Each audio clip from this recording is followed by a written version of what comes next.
My name is Mikayla King from STEAMworks, and today we're going to talk about cells. So what are cells? Cells are what we call the basic building blocks of life. Any organism you can think of, whether it be plants, animals, or bacteria, are all made of cells. But there are two different kinds of cells that we're going to talk about today. The first one, they are called prokaryotes. And some example of prokaryotes are bacteria. The next type of cell we're going to be exploring is eukaryotes. And eukaryotic cells are the types of cells that we have in our bodies as well as plants. Let's talk about what makes these two cells similar. So in prokaryotes, you can see that they have ribosomes. And these are the red dotted things in the cell. In eukaryotes, we also have ribosomes. And the ribosomes are so important in both of the cells because they make what are called proteins. And proteins regulate everything that happens in a cell, which is why both eukaryotes and prokaryotes have them.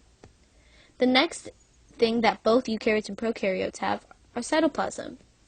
And cytoplasm is kind of like a jelly substance that keeps all the organelles or things inside of the cell in the same place.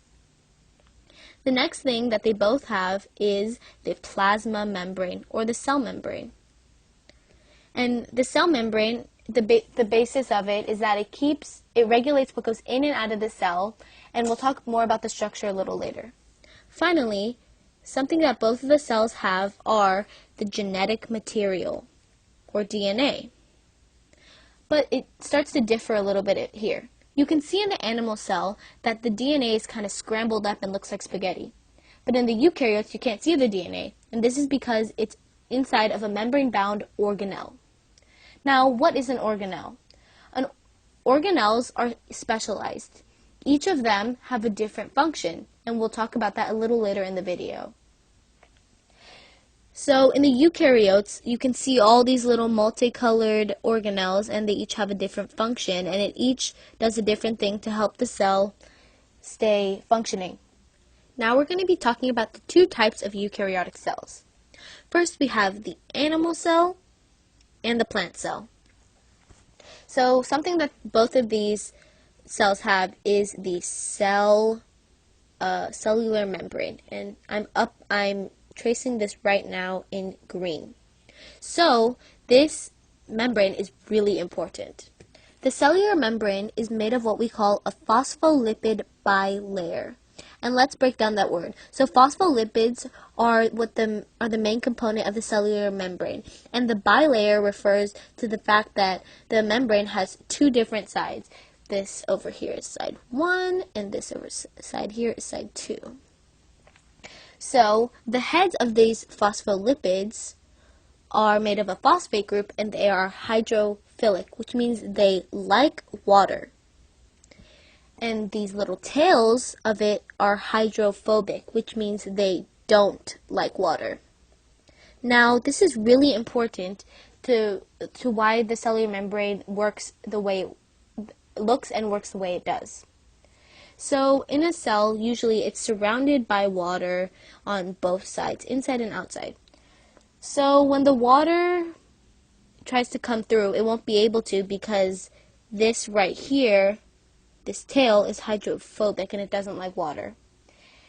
This membrane makes what we call a fluid mosaic model. And this means that when the rest of the cell is moving, it's able to move with it. So let's just imagine all of the little phospholipids like this. Right? Now moving back to our diagrams, we're going to look at what is called the nucleus of the cell. And I'm circling this right now. And the nucleus is possibly one of the most important parts of a cell, mainly because it stores genetic material, or DNA. And DNA serves as an instruction manual for all the organelles to follow, and this is how they all function. Now, we can think of the nucleus kind of like the boss of a company, and this is because all the organelles are controlled by what is embedded in the genetic material. Next up, we have what is called the Golgi Body or the Golgi apparatus. Now, the Golgi Body is really important, and this is because it's used to transport and modify proteins as needed, and then it sends it off to other parts of the cells. Now, we can think of the Golgi Body kind of like a post office. it packages the proteins and gets them shipped off to other places. And how does this work? How are the proteins shipped off to other places? Well, they're shipped off with what we call a vesicle. And vesicles work because at the edge of the Golgi body in one of the membranes, like let's say this is a Golgi body, if there is a protein right here, which is shown in blue, a little vesicle will pinch off of the Golgi body and then it will transport it to another part of the cell which it is needed. So we can think about the vesicle like a school bus, right? They transport proteins kind of like a school bus transports children. Next we have what is called the endoplasmic reticulum. Let me circle that right here. And there are two types of endoplasmic reticulum. The first type of endoplasmic reticulum is the rough ER, and I'm going to abbreviate endoplasmic reticulum. And the way you can tell this apart from the other type of ER is because it will be studded with ribosomes. Right? These these green things are ribosomes. And the function of the rough ER is to deal and synthesize proteins, because we know that these ribosomes make proteins. The next type of ER we have is the smooth ER. And the smooth ER looks really similar, but the only thing is it doesn't have ribosomes on it. And the main reason for this is because the smooth ER is used to package and ship out lipids, also called fats. So we can think of the endoplasmic reticulum kind of like a hallway, right? The lipids or the proteins are able to move through these little folds, just like students are able to move through the hallways at a school. Alright, now coming back to our diagram, both animal and plant cells have what we call the mitochondria. And the mitochondria are very important. They're what we call the powerhouse of the cell. Mitochondria are super important because they're able to generate ATP energy. They do this by turning nutrients taken in the organism by food, and they turn it into usable energy. So we can think of the mitochondria kind of like a power plant, right? It generates energy for the entire city to use. And finally, the final similarity between the two cells are what we call lysosomes. Now, lysosomes aren't shown in this diagram, but I'll just say these are the lysosomes. Lysosomes. Now, the main function of the lysosomes is to break down all of the excess cell parts that aren't used and get rid of bacteria. So we can think of the lysosomes like the janitor getting rid of the things at a school and all the trash. Now we're going to get into where the animal cell and the plant cell differs.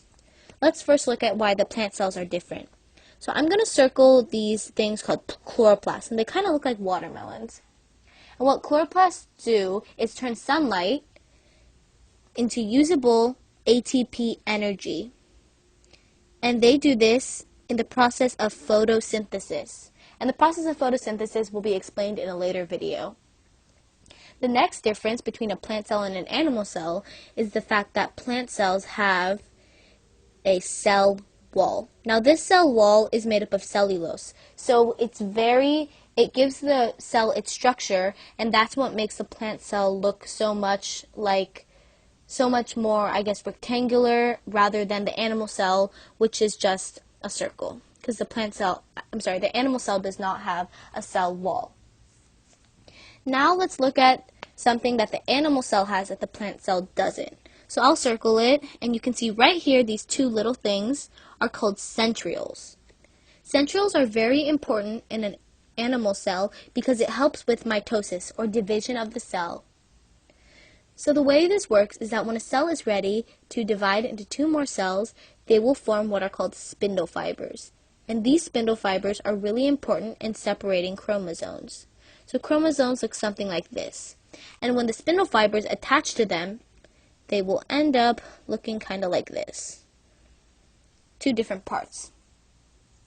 So when the cell finally multiplies, each of them will have one centriole, which will later be duplicated into two, and then that same process will keep going. Finally, the last difference between the plant and the animal cell is the vacuoles.